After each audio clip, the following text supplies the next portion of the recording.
Buenas noches, Rocío. Buenas noches a toda nuestra audiencia. Hoy día miércoles, como ha dicho Rocío, Gustavo Berganza y Juan Luis Fonte estamos listos para arrancar con la primera conversación de la noche. Una conversación que gira alrededor de ese hecho determinado el día de hoy, por medio del cual se ha dado trámite al antejuicio, al proceso de antejuicio en contra de 3 diputados al Congreso de la República: Arístides Crespo, Luis Rabé y el diputado García Chutá.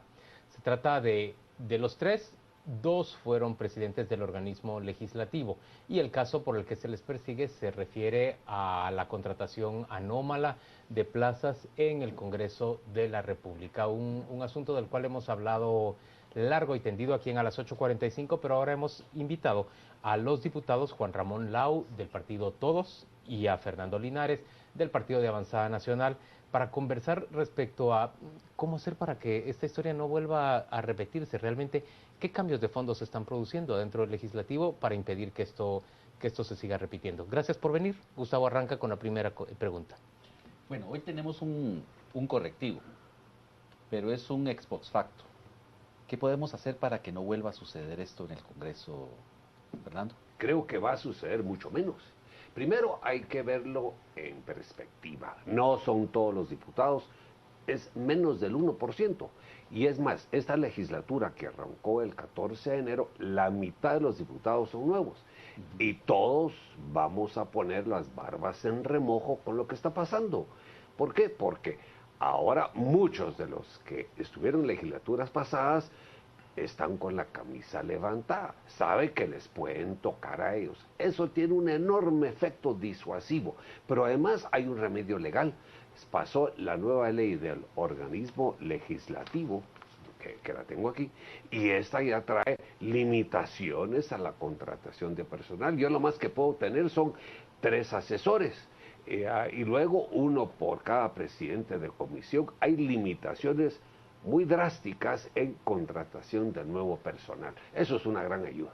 Fernando, es cierto que son los menos los diputados responsables de las contrataciones Sí. de plazas fantasmas, pero yo quisiera seguir la conversación con Juan Ramón y decirle que a pesar de que han sido menos diputados, lo cierto es que ha habido un gran silencio de los otros diputados que permitieron que todo esto se produjera sin, por ejemplo, iniciar una investigación legislativa, sin someter a la Comisión de Probidad el tipo de prácticas que se estaba desarrollando, sin cuestionar que el presupuesto del Congreso en menos de 6 años se duplicara de 400 a 800 millones de quetzales.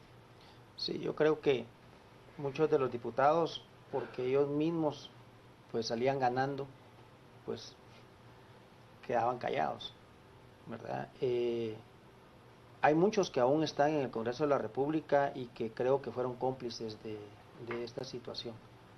Ya será el Ministerio Público el que está realizando las investigaciones que irá prosiguiendo con este tema, pero como cabalmente lo decía aquí el colega diputado, ya una ley orgánica ya viene a regular esto, quedó establecido cuánto personal va a tener a su disposición el diputado.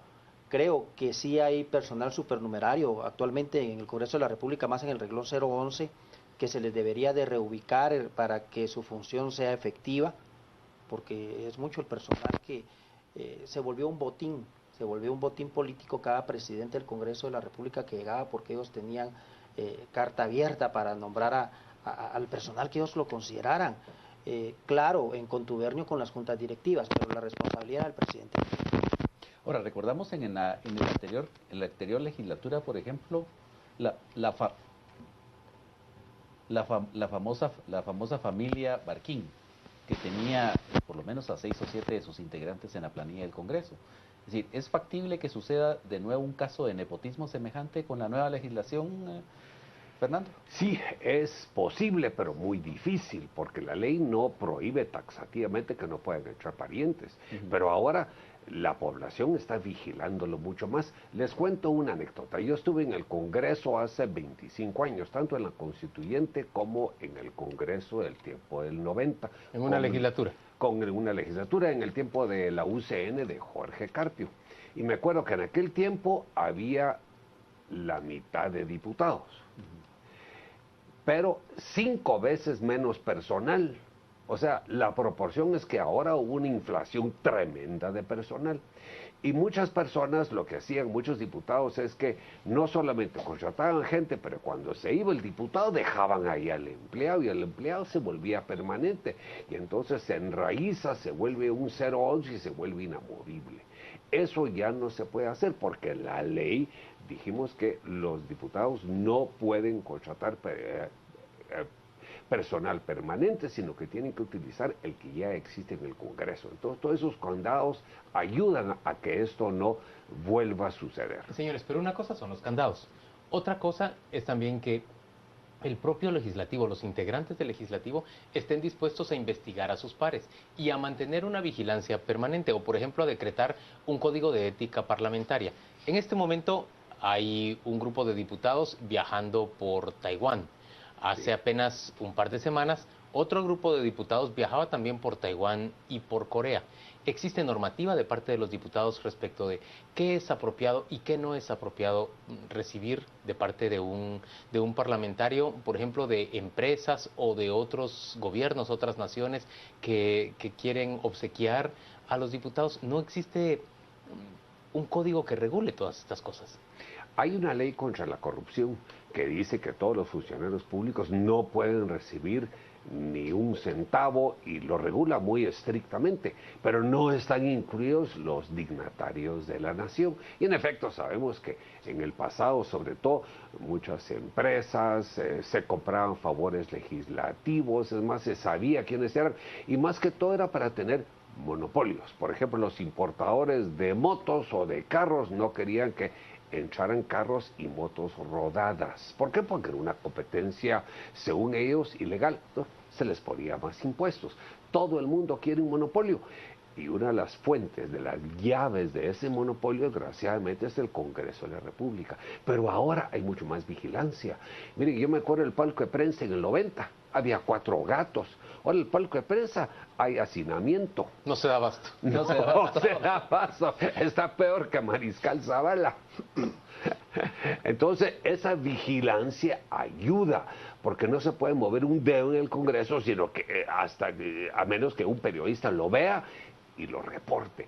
Eso es un tremendo limitante para que deje de haber esta corrupción que ha habido en el pasado. Ahora, Juan Ramón, la mayoría de los diputados tienen un salario que oscila entre los 24 y 26, 27 mil quetzales. La mayoría de los diputados obviamente ha invertido en campaña, ha invertido en sus movilizaciones, tiene que ir a sus distritos, los que son distritales. ¿Cómo sufragan la mayoría de los diputados los gastos complementarios? Bueno, es una pregunta muy importante y muy interesante. Inclusive yo mismo me he hecho la pregunta sobre cómo han habido diputados que han invertido cantidades millonarias en las campañas políticas. Y yo en lo personal, en mi campaña política, y mucha gente en el departamento de Suchitepeque lo sabe, siempre dije, las campañas caras le salen caras al pueblo de Guatemala, porque el que llega a funcionario, a dignatario, gastando esas cantidades, estoy segurísimo que llegan con la intención y con la mentalidad de recuperar esa plata y más. Así de sencillo. En el caso de su servidor hizo una campaña muy sencilla y no hubo mayor inversión más que caminar mucho en el departamento y sudar mucho por el calor. Pero en el caso de los salarios, el salario real de un diputado es de 9,000 quetzales. Lo demás, sí, 9,000 quetzales. Así como lo escuchan. El salario, 9,000 quetzales. Más una dieta por asistencia a las sesiones, a las sesiones y a las comisiones que asuman legislativas. 9. Y 4,000 quetzales que es por comisiones. O sea, no pasamos ni de 24,000 quetzales, Gustavo. Y yo les puedo pasar la nómina y lo podemos ver. Yo sé que tal vez a algunos les va a molestar, pero es parte de la transparencia. Ahora, ¿qué hacemos los distritales para viajar? Pues invertimos lo que se puede pues en la bolsa. En el caso mío, yo he ido al departamento en lo que estoy unas 3 o 4 veces, porque en realidad la gestión está acá en el Congreso, y si se hacen algunas gestiones para el departamento, pues aquí están las instituciones a donde uno pues hace algunas gestiones. En realidad es difícil, no hay tema de viáticos, ¿verdad? Hay temas de viáticos para salir a representar al Congreso, pero para trabajar en sus comunidades no hay. Juan Ramón, pero entonces debemos entender que el diputado pone de su bolsa porque no le alcanza para... No es de suponer, así es. Así es. Sí, así Y es. no obtiene ninguna otra ganancia, ningún otro Absolutamente ingreso. ninguno. O deberíamos los ciudadanos de sospechar que las leyes que promueven y muchas otras iniciativas en intermediación pueden estar patrocinadas por sectores interesados. Bueno, yo no sé, es mi primera legislatura, eso pudo haber sucedido en legislaturas anteriores. En lo personal, yo no he visto un tema de esa naturaleza. Bueno, siempre se ha hablado de ese tema tras bambalinas, pero en el Congreso de la República hasta el día de hoy yo sí puedo dar fe que no ha sucedido una situación de esa naturaleza. En el caso suyo, Fernando, usted es abogado. Sí.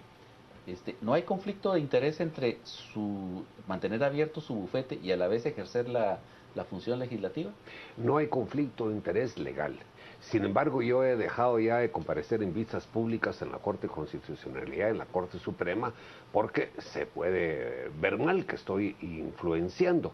Pero digamos, en lo que son memoriales, en juzgados de primera instancia, en juzgados de paz, en civil, sigo firmando memoriales y sigo haciendo escrituras también, porque con eso complemento el salario que tenemos en el Congreso y eso no me lo impide la ley. Pero mire, como se han hecho grandemente las campañas en Guatemala de parte de los diputados, muchos de los diputados son contratistas. Entonces ellos invierten y después lo sacan en los contratos, porque encuentran la forma que los contratos les sean asignados a ellos a un costo mayor del precio de mercado.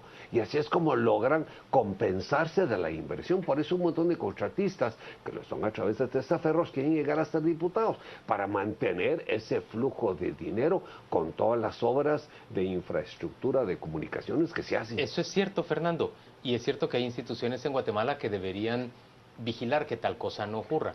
Una de esas instituciones es el propio legislativo, pero lo que no vemos nunca son investigaciones respecto del comportamiento de los otros diputados de parte de sus mismos colegas en el Parlamento. En este momento, por ejemplo, en que el señor Rabé, el señor Crespo y García Chutá se encuentran ya en proceso de antejuicio. ¿Hay alguna investigación adentro del Congreso para establecer si hay más abusos y más personas que deberían ser vinculadas a proceso por este tipo de abusos de fondos públicos? Es que a nosotros nos es muy difícil. Por ejemplo, digamos, hay un puente en Nevaj que se realizó, que se hizo.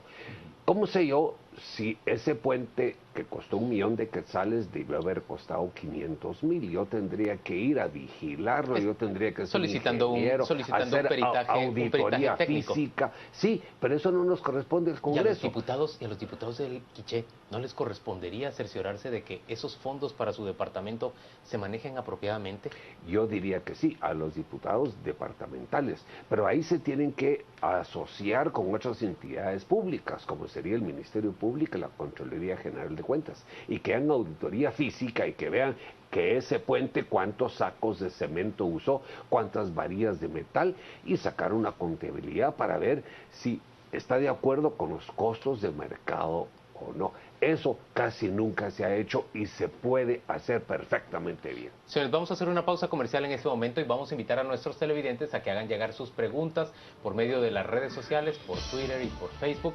Vamos a leerlas al volver de la pausa comercial y a planteárselos a nuestros invitados. Ya venimos.